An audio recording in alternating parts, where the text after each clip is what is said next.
Cláudia foi o que foi pedido, em 15 minutos, ela foi super sucinta, mas extremamente esclarecedora da questão da política. E na sequência, eu acho que esses elementos servem, eu estava aqui conversando com o Isaac, enquanto isso, servem justamente para a gente começar a refletir o objeto do vórtice, não é?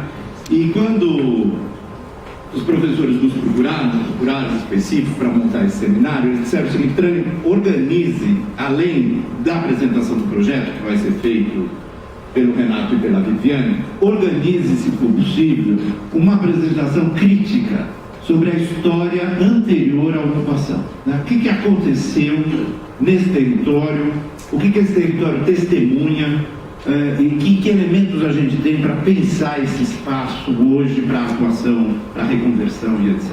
E eu falei para ele, bom, a JASMA é uma ótima experiência para mim, esse desafio, por ter trabalhado nesses últimos 30 anos, em parte nessa região na minha vida profissional, aqui na CDH e na Secretaria do Meio Ambiente, quando eu estive à frente da gestão do planejamento ambiental do Estado, e estou trazendo uma apresentação nova, que na verdade organiza a apresentação de terceiros. Está tudo com fonte, tem uma fonte final. Eu fui ajudado aqui pelas nossas estagiárias trabalhando esses dias, ok? E coletei elementos. Então, o que eu vou fazer é muito mais imagens e comentários sobre a história anterior aqui. Por isso que eu escrevi elementos históricos para uma leitura crítica dos antecedentes à intervenção urbanística do governo do Estado em áreas de vulnerabilidade socioambiental. E o que nós estamos fazendo é intervindo em áreas vulneráveis do ponto de vista socioambiental, mas nós estamos fazendo isso nesta região do vórtice, que eu até estou chamando aqui a cabeça do vórtice, vocês viram, né?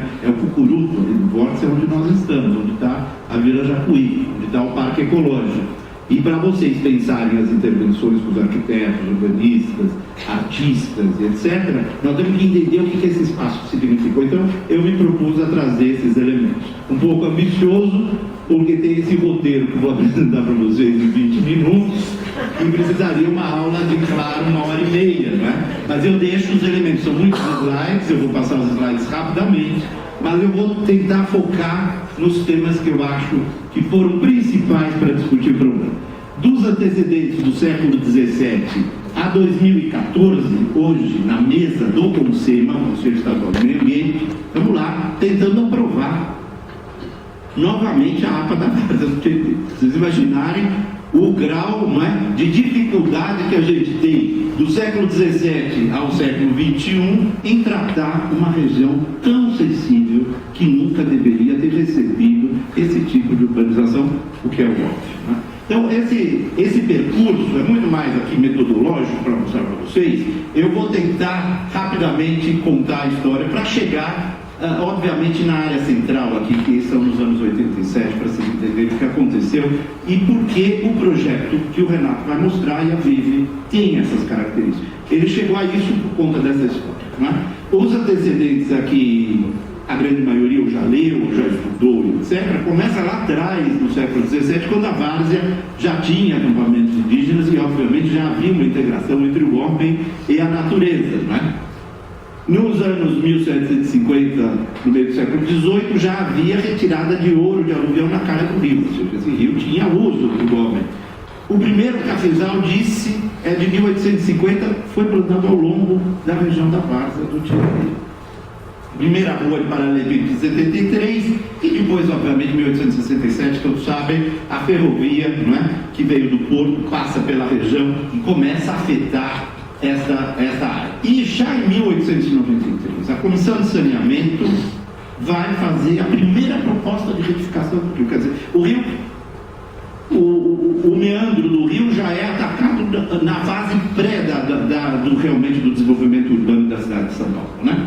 Em 1900 nós já vamos ter criação de gados suínos, então já começa o resíduo da poluição pelo próprio rio, e de 1900 a 1930 as indústrias vão começar a ocupar essa área. Então, essa várzea nessa história é muito importante. E esse mapa, que é um mapa bastante importante, bastante conhecido, quem estuda essa área, sobretudo o pessoal daí, etc., mostra claramente em 1893, vocês estão vendo o meandro do rio aqui, e já o projeto de retificação feito pelo José Antônio da Fonseca Rodrigues. 1893, Comissão de Saneamento, tinha-se, antes do grande surto de crescimento que é 1900, já se pensava em retificar, ou seja, a várzea já foi atingida no coração. A ideia é que a várzea sofre desde esse início. De 1920 a 1960, vou ter aqui esse período bastante longo, obviamente vai acontecer o que nós conhecemos, a estruturação da retificação do rio em 1940, a construção das marginais e, obviamente, a expansão para a região da Zona Leste, dos chamados loteamentos regulares, adensamento de estuários, etc. Aqui tem vários professores da FAO, não vou repetir as histórias do urbanismo, que os colegas e alunos conhecem bem, que é dado lá no dia a dia, mas é importante lembrar que nós estamos falando da dinâmica urbana da cidade, muito rapidamente passando. O Saturnino de Brito é quem vai fazer o projeto de retificação do Tietê em 1924 a 1929 e vai desenhar o Rio Novo, também que nós vamos conhecer aqui na ligação hoje da barragem móvel, né, com o Pinheiro, naquela época não havia, ele era chamado Rio Grande, né, o Rio Grande chamava-se Rio Grande, e toda a retificação e o projeto do Saturnino vai ser feito de 20 a 40.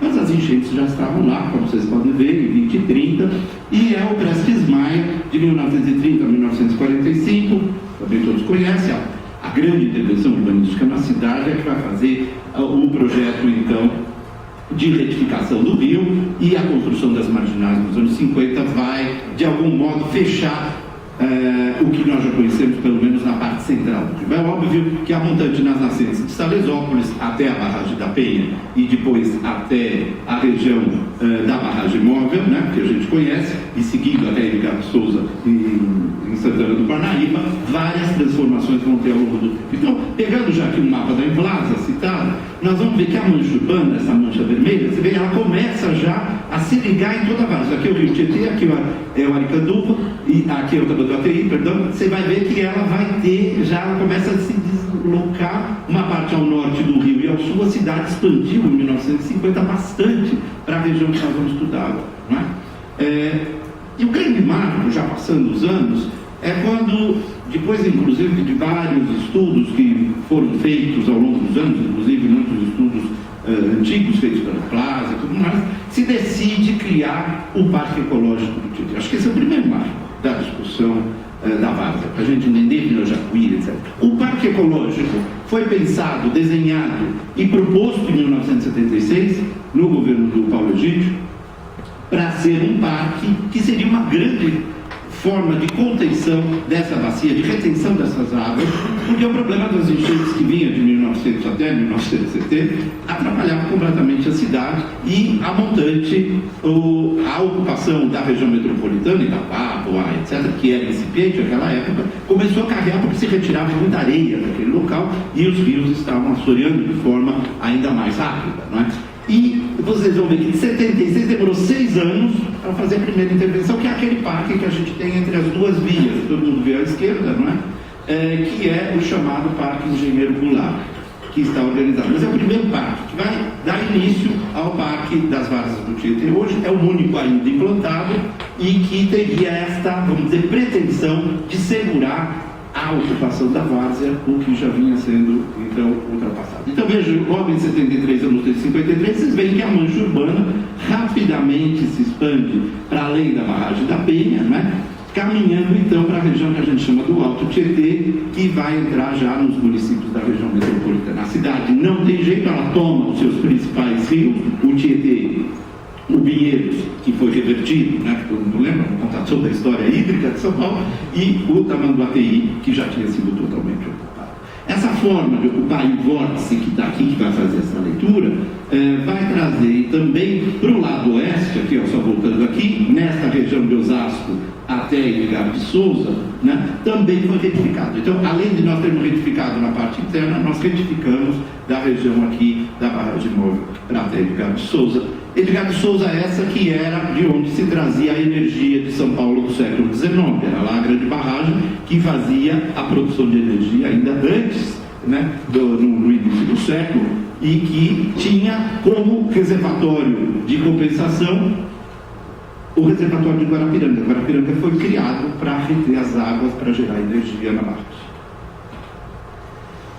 Aqui eu vou fazer então uma ponte. Nos anos 80, e aqui é bastante importante, apesar do slide não ter tantas imagens, e eu aqui me vale muito dos colegas que viram de uma longa conversa o Célio Noves, que está aqui, Célio, levanta a mão, Célio, que é um dos grandes nossos históricos funcionários da companhia. Nos anos 80, nós já tínhamos chegado a CDHU, né? Aqui vários de nós. Em 1980, o governo Montoro montou a área de habitação, praticamente, aqui no Estado, né? Na fase que a CDHU tem 50 anos, mas é nesses anos. E o que vai acontecer é que de 86 a 87, e eu recomendo isso aos professores que façam essas pesquisas em profundidade, inclusive está aqui a Mariana também, vocês podem entrevistar o pessoal daquela época. O que aconteceu entre 86 e 87? Algo pouco registrado, pouco conhecido, que foram justamente as invasões e as ocupações na região da Zona Leste. Essas ocupações, que começaram em 1986, tiveram e foram de forma espontânea, rapidamente, em 2 meses, em 87, entre fevereiro e março, uma primeira ocupação no chamado Barracão Preto, que é a origem um pouco do projeto que nós vamos falar agora, as primeiras 320 famílias. Há uma pressão muito grande para que o governo do Estado e o município, mas sobretudo o governo do Estado, atendesse os movimentos populares em relação às favelas que já existiam na Zona Leste, mas que estavam pressionando pelos terrenos vazios. As glebas, que a gente chama da Zona Leste, tinham sido compradas pela Coab anteriormente, e a Coab tinha feito seus conjuntos no extremo da região de Guaianazes e Itaquera. E nós tínhamos como missão, na Secretaria da Habitação de então, de 1983 a 86, comprar as últimas glebas que haviam disponíveis na cidade. Então veja, os movimentos sociais se organizam, eles vão invadindo essas áreas, e o Sérgio me contando, ele é escalado para fazer o cadastro. Foram cadastradas 35 mil famílias em 2 meses, em 180 ocupações. Vocês imaginam? É como se hoje a gente tivesse no jornal, que a gente tem nos finais de semana os imóveis do centro invadidos. Em 1987, são ocupadas 180 áreas. E o governo do Estado, era o governo Quercia, pressionado, os movimentos políticos, lembremos que nós estamos assim, no início, né, da retomada da democracia no Brasil, e o movimento social tem um papel muito grande, ele vai pressionar e dizer o seguinte: eu preciso de solução.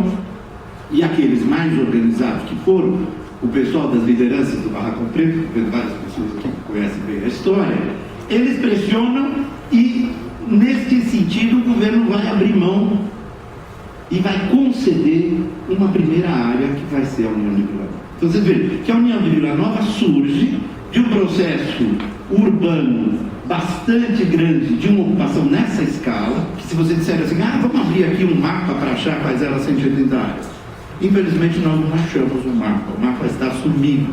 O Sérgio disse que vai fazer, havia só 2 cópias desse cadastramento que foi feito nessa área. E ele está tentando ver se alguém acha o famoso mapa que foi feito numa tabela da madrugada, nós estamos escrevendo um livro sobre isso, mas que gerou aqui no estado de São Paulo talvez o mais importante movimento social de pressão pela habitação popular. Okay? É um dado bastante importante, estou apresentando aqui no seminário de vocês organizado dessa forma, e que deu origem a isso. Mas, vamos pensar em 87, ao mesmo tempo que o governo, pressionado pelos movimentos sociais, né?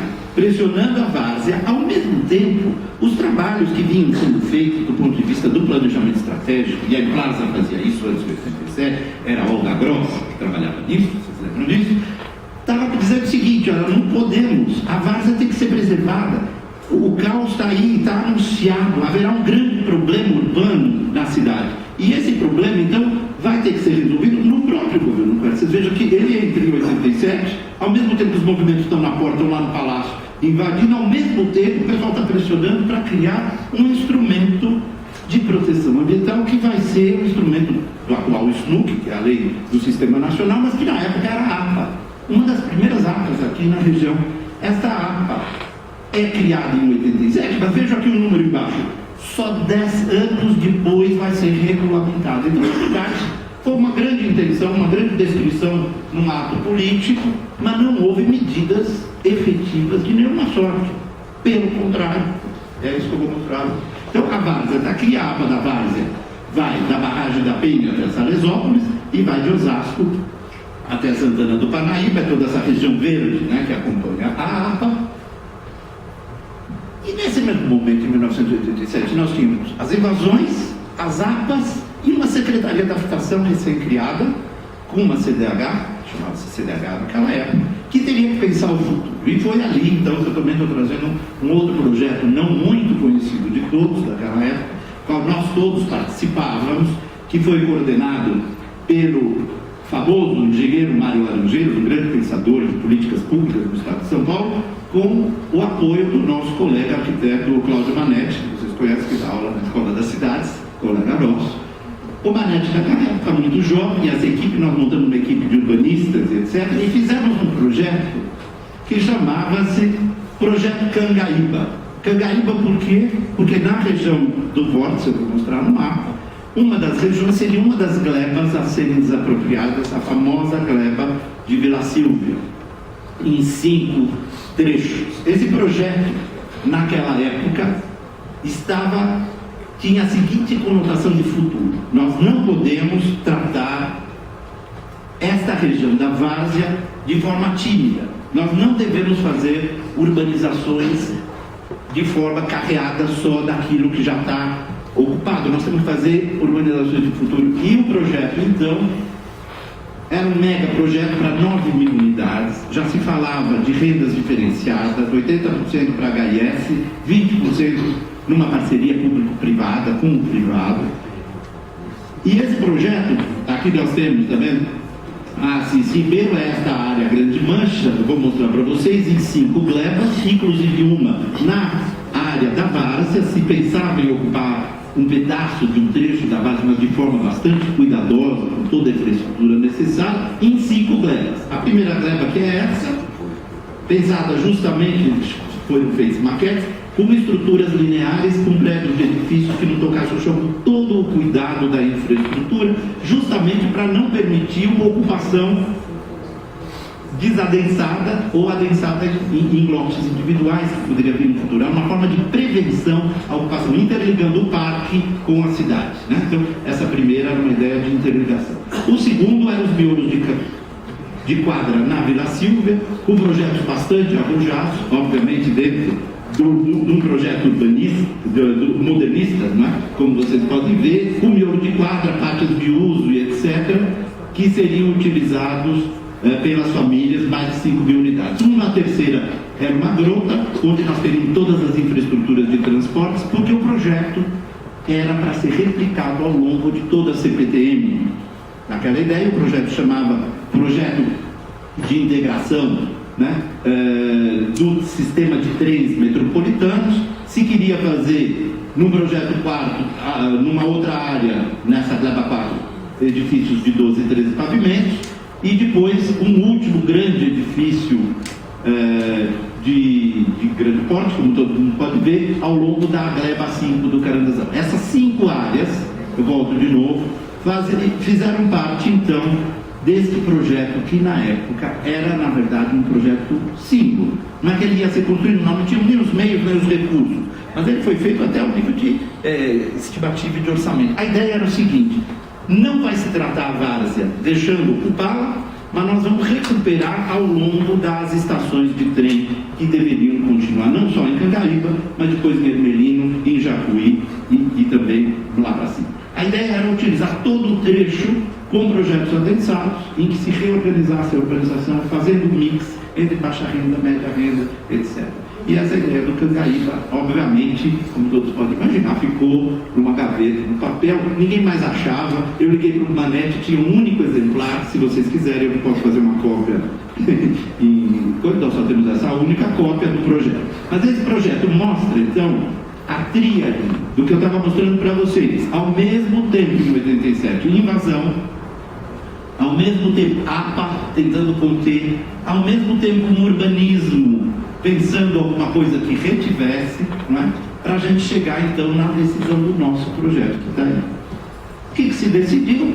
Em 87, o próprio governador, pressionado pelas famílias que nós não tínhamos onde levá-las, faz uma consulta à CDHU. Eu me lembro desse processo, eu já estava aqui. Esse processo rodou, inclusive a Valentina, que está aqui hoje, trabalhava comigo naquela época, e nós fizemos um parecer contrário, dizendo: de jeito nenhum, não se deve ocupar uma região frágil, que é um bota fora do DAE, ao longo da várzea, Mas como não haviam terras disponíveis naquela época, não haviam terras públicas senão as terras que o DAE utilizava, e por concessão a uma ação provisória, nós vamos colocar as famílias do Barracão Preto, que eram provisoriamente, depois nós vamos tirar, nós vamos fazer um alojamento e fazer casa em outro lugar. Não foi feito, pelo contrário, as 320 famílias que estavam no Parque Ecológico e na APA ficaram.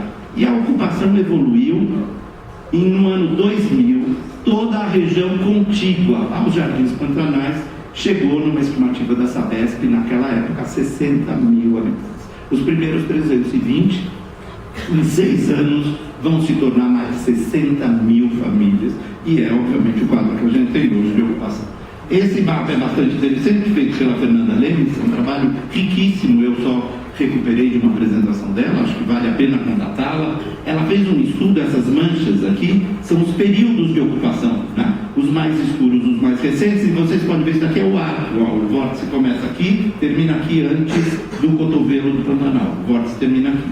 Então, no vórtice vocês podem ver a evolução da ocupação, ou seja, depois de 87, que nós colocamos as primeiras famílias aqui na União de Vila Nova.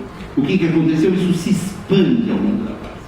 Todo o cotovelo do Pantanal, todos os bairros a montante, né, do rio vão ser ocupados, também do lado de lá, de Guarulhos, Itaquá e as regiões aqui de baixo. Então, na verdade, quando o poder público fez uma ação dicotômica, absolutamente antagônica, propôs o Parque Ecológico, propôs a APA para preservar, ao mesmo tempo ele coloca algumas famílias provisórias, que são as nossas. E essas famílias tornam-se o embrião, o início de uma ocupação enorme que vai se dar no governo Fleury, na sequência, no governo Quercia e no governo Fleury, para que a gente chegue, então, na época do Mário Covas, com o problema nas costas, já de um tamanho inadministrável, em 1995. Então, em 95, que eu tá aí, as enchentes, tiveram duas enchentes, houve duas enchentes muito importantes em 95, logo no começo do governo Mário Covas, que lembra. E essas enchentes, então, provocaram no governador que nós teríamos que tirar as famílias, sobretudo aquelas que já estavam, não só na União de Vila Nova, que tinha 320 famílias e hoje 5 mil pessoas, né? Mas naquela época, as famílias que estavam a montante, na região do cotovelo do Pantanal, a área mais impactada por toda a dinâmica hídrica do rio. Né? Então, Jardim Pantanal, Vila Helena e demais bairros, e precisaria, então, uma ação exemplar. Então, o que nós vamos fazer diante de um projeto que foi, de algum modo, leniente, né, com a ocupação e não implantando os regulamentos da APA? O que nós vamos fazer com esse território? Nós vamos tentar recuperar. E aí, se organizou no Palácio, eu também participei, eu já estava na área do meio ambiente, trabalhando lá, se fizeram várias reuniões com o governador e as ideias básicas eram assim: além do modelo que a gente chamou de adensamento, né, que tinha sido proposto em 87, o programa de urbanização intensiva junto às estações de trem metropolitano, que era o exemplo do Cangaíba, um modelo, nós dissemos, o que tinha que funcionar era aquilo, nós tínhamos que reconstruir a cidade por transporte de massa e ocupação ordenada, concatenada com infraestrutura e não invadindo a várzea. Mas como isso daqui não foi possível, e em época de crise você não consegue remontar um projeto desse, 3 hipóteses foram feitas. A primeira, que era, digamos, aquilo que nós, que a gente, eu digo a gente, é um grupo de arquitetos urbanistas, estavam sugerindo, naquela época nós dissemos, não vamos atuar de forma concentrada dentro da várzea. Não vamos ocupar os territórios do Parque Ecológico, mas vamos tentar retirando as famílias e reconstruindo o entorno. Então, a ideia era a utilização de vazios de quadras, com projetos de revitalização urbana, com pequenos conjuntos ao longo da Cis Ribeiro. Era como se a gente olhasse para a cidade que está do lado permitido, onde não invadia, e nós fôssemos recomprando lotes e glebas e fazendo conjuntos de pequeno e médio porte, reconstruindo até chegar na própria Vila Sílvia, que eram as glebas acima, passando pela área da USP, né, que vocês vão saber que depois de 2003 nós cedemos essa área para construir a USP Leste. Esta era a primeira hipótese. Segunda hipótese, houve, inclusive, o Dr. Pilege, colega nosso que trabalhava aqui, era secretário adjunto, e se sugeriu uma parceria com a Prefeitura de São Paulo para fazer conjuntos com a Coab, lá na Zona Leste, porque a Coab tinha os terrenos da Remo Vicentes, E nós faríamos uma parceria para comprar e construir e remanejar toda essa população dos Pantanais para a Zona Leste. E, obviamente, essa proposta tinha muitos problemas de logística, de dificuldade, e as famílias não queriam sair de lá, né? Ela não tratava o problema habitacional junto à dinâmica urbana, mas era uma solução quase que, vamos dizer, de projeto pela Coab. E esse projeto não prevaleceu. E terceiro, por fim, que foi o projeto que todo mundo sabe, que nós já temos que dizer que foi o que vingou, foi, então, utilização das áreas não inundáveis do DAE, que era a Vila Jacuí, e também a decisão pela urbanização da União de Vila Nova, ocupada desde 87, em área parcialmente destinada ao Botafora dos Açores do Rio. A primeira hipótese não ganhou adeptos porque ela era custosa, difícil, requeria recursos, desapropriações de detalhe e, sobretudo, porque fazer projeto em pequena escala ninguém quer. Todo mundo acha que o bacana é fazer isso. O grande projeto, que era esse, também ninguém topou, porque ele não emplacou ao longo de um projeto concomitante, infraestrutura e coisa. As estações até hoje estão aí para serem feitas, né? Foram passados mais de 30 anos. Então, não havia um planejamento prévio que alocasse instrumentos de urbanização e de transporte com os de habitação, razão pela qual a desorganização do território é resultado desta história, né? O que nós fizemos, a operação de governo, depois das grandes chuvas de 95, tanto as áreas inundáveis quanto não inundáveis, né, teriam que ser retiradas, eram as famílias do Jardim Pantanal, Jardim Romano, Chácara Três Meninos e Nova Horizonte, e as não inundáveis eram as nossas, Vila Jacuí, União de Vila Nova e Vila Nahir, que também depois foi relocada. Essas famílias saíram, tem aqui dados para vocês. Nós tivemos que tirar 1.000 famílias emergencialmente das áreas de chuva, e elas foram, então, parte delas para esses projetos e uma outra parte destinada para os conjuntos de São Miguel e Itaquera, foram para cá, e o famoso alojamento provisório das 500 unidades. Eu espero que o Renato e a Vivi contem um pouco para vocês, que é a origem do projeto. Entendeu? Então, o que acontece em 98? Nós vamos intervir. Esse slide é bastante interessante, eu usei de uma exposição antiga que eu fiz. Em 1998, nós fizemos um seminário, o primeiro seminário, Cidades Sustentáveis. Naquela época nem se falava disso. Nós fizemos lá no Parlamento Latino-Americano 3 dias com a Secretaria do Meio Ambiente, e eu e o Jorge Wilhelm fizemos esta projeção desse slide, que chamava o território ocupado. O território ocupado era a várzea ocupada justamente com o nosso reassentamento, e dizia aqui, 87.340 famílias vieram para Vila Nova, a população estimada já era 37.500 no ano de 99. Vila Nahir, que depois foi retirada, o nosso projeto que vão ser votados, ou seja, ele já mostrava esse território ocupado, a dinâmica da decisão de 87 de colocar as primeiras famílias, e isso de algum modo ter sinalizado um processo contínuo de ocupação irregular, de ocupação dos gatos da Sabesp, da Eletropaulo. Vocês imaginam que as concessionárias funcionam nessa região, né? Nessa grande... Então, aqui esses slides vão mostrar, que aqui é o cotovelo do Pantanal, mostra cada um delas. Aqui era o Pantanal São Martinho, aqui ainda outras fotos do Pantanal São Martinho, nos aterros, aqui o cotovelo do Pantanal, fotos que obviamente todo mundo já conhece, mas vai mostrando como que a pressão nessas áreas foi feita para 10 anos depois, 1987. Só em 1998 que nós vamos conseguir fazer o zoneamento da APA da Várzea do Rio Tietê. Sociedade civil, os 11 municípios da APA, todo mundo participando junto para tomar conta dessa APA, porque as indústrias já estavam lá, a população já tinha invadido, o desassoreamento do rio era uma fatalidade, tudo estava já colocado na APA. Então, esse zoneamento ele vai ser decretado em 98. Não bastasse isso, o governo do estado nessa época vai começar o projeto da calha do Rio Tietê, que também todo mundo conhece. Bilhões foram utilizados, bilhões de reais, com um projeto da JICA, aqui do GBIC, que é o governo japonês, depois com o Banco Mundial e etc. Isso durou de 98 a 2005, mas acabou só em 2007, que vocês lembram bem, com o Alckmin, não é? A implantação está aqui, tanto a ampliação da calha no trecho da barragem móvel até Santana do Parnaíba, quanto também na barragem da Penha, quanto a construção de 2 outras barragens importantes, Paraitinga e Biritiba-Mirim, E na segunda fase, a ampliação da calha do Rio Tietê, que é essa que nós temos vivido, e que agora se promete que não vai ter mais inundações. Houve uma aí excepcional, não é? Que foi o rebaixamento da calha que foi feito. Tudo isso para impactar na nossa região que está fora da retificação do rio. Não bastasse isso, naquela época a grande discussão foi a introdução do sistema de recursos hídricos, né? Havia sido aprovada a Lei Nacional dos Recursos Hídricos em 97, né? São Paulo tinha feito a nossa de 91, então tinha que fazer o plano de bacias hidrográficas. E o plano de bacias vinha acompanhado de um instrumento fundamental, o famoso plano de macrodrenagem que o DAE faz. Esse eu acho que é outro instrumento para vocês aprofundarem, né? Quais foram as origens do plano de macrodrenagem, as mil discussões, os piscinões, etc, etc. Isso demonstra as estruturas de retenção da água que tinham que ser feitas e que até hoje nós estamos batendo cabeça. O plano de bacia do Alto Tietê está sendo renovado agora, está sendo recontratado pela FABAT.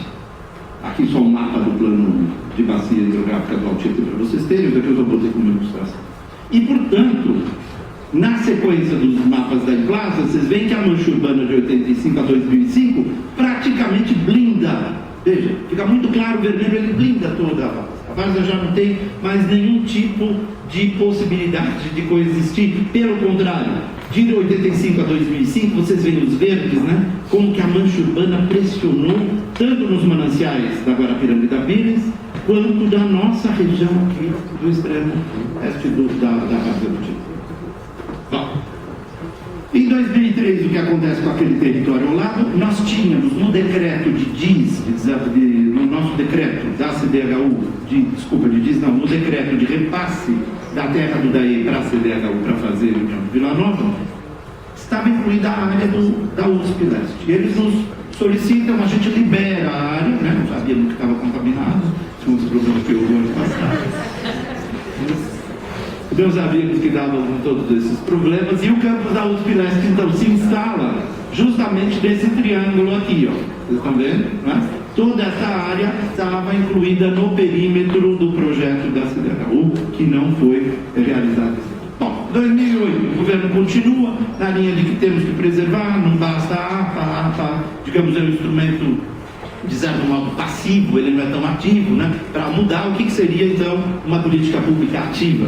É um programa que iniciado em 2008 do Parque Várzeas do Tietê, que vem, obviamente, do Parque Ecológico até as nascentes de Salesópolis. Estão previstos 45 parques em várias etapas. Essa é a primeira etapa que pega do vórtice. Eu só peguei esse slide, tem vários slides, ok? Se vocês precisarem. E deles todos, o primeiro que foi construído, guardem bem, é o Vila Jacuí, ao lado da União de Vila Nova. Este é o primeiro parque entregue, depois daquele Engenheiro Goulart que foi entregue lá atrás em 1982. Ok? De todo modo, o governo do estado então faz uma parceria para fazer todos esses projetos. Ele está em andamento, é um projeto bastante importante. O governador acabou de inaugurar semana passada, vamos dizer, a continuidade dos recursos. São 200 milhões de dólares, inclusive do Banco Mundial, em parte do Banco Mundial e recursos do estado. A Lucimar, que está aqui, me ajudou ontem a pegar os dados, até uma fotografia. A Lucimar consegui botar a foto, uma foto super recente da inauguração da Via Parque da ciclovia, que tenta, de algum modo, trazer mais elementos e estruturas para a gente reconstruir esse espaço da várzea e não só ver a continuidade do impacto das indústrias e do uso inadequado pelas moradias. Né? E, por fim, então, a título só de contribuição, tentando, nesses 20 minutos, conseguir quase meia hora, fazer essa história do território, trazer agora para eles que vão trazer o projeto. Eu fiz só um sobrevoo nas fotos que a Fernanda Lemes, do Instituto Florestal, fez, que eu achei muito importante para a discussão da várzea do Rio Tietê. Eu chamei de um sobrevoo pela várzea, para a gente ver as fotos, tá? Começando de Salesópolis até a barragem da Penha. Então as fotos estão aqui, ó. Começa, obviamente, as nascentes do Rio Tietê, a água cristalina que nasce, né, nas nascentes do Tietê, lá em Salesópolis. Depois vem vindo por Biritiba Mirim, atividade agrícola e área de planície, tá vendo? Que tem vários impactos terríveis sobre a contaminação.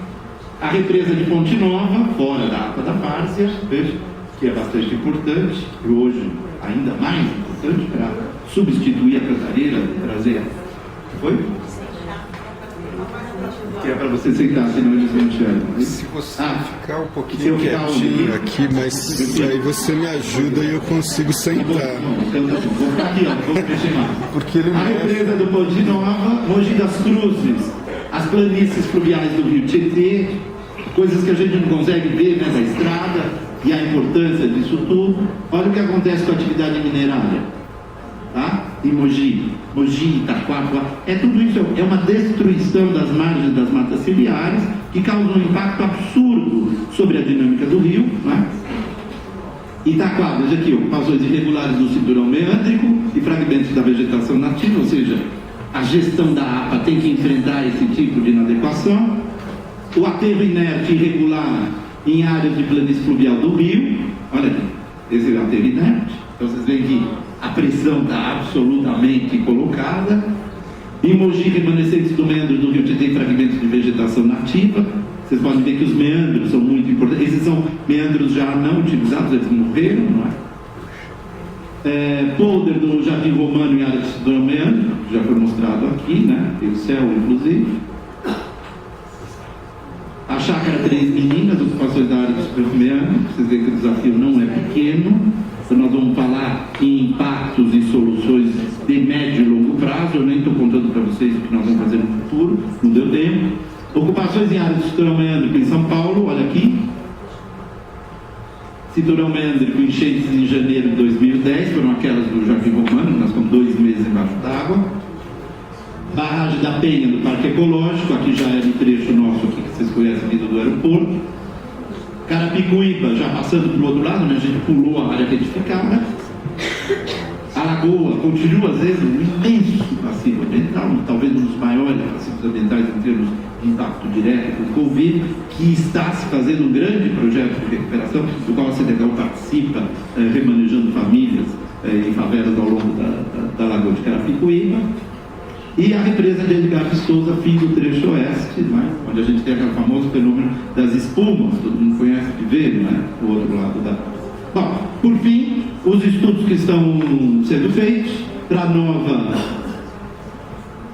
regulamentação da APA, tentando então, agora em 2014, fazer o que não se conseguiu nem em 87, nem em 97. A gente está tentando novamente trazer instrumentos de controle. Eu sugiro a vocês que vão estudar, os alunos, que não deixem de se aprofundar no projeto da APA, que não está conhecido. Eu consegui esse mapa ainda sem legenda, que está em discussão agora, em agosto, que tem que ser aprovado pelo Parlamento. De todo modo, eu não tenho dúvida que esse é um instrumento importantíssimo na linha dos regramentos, né, jurídicos que a gente precisa ter para a proteção ambiental, porém não suficiente se não houver sociedade participando do colegiado gestor e ações públicas transformando. E por que não, hoje, pensando na ação do que o Portes tem fazendo, né, que é recosturar esses espaços com soluções. E essa é a nossa área, que eu deixo aqui então para o Renato e para a Viviane, para mostrarem para vocês a Vila Jacuí, a União de Vila Nova e o Triângulo, que é o Parque do Daí.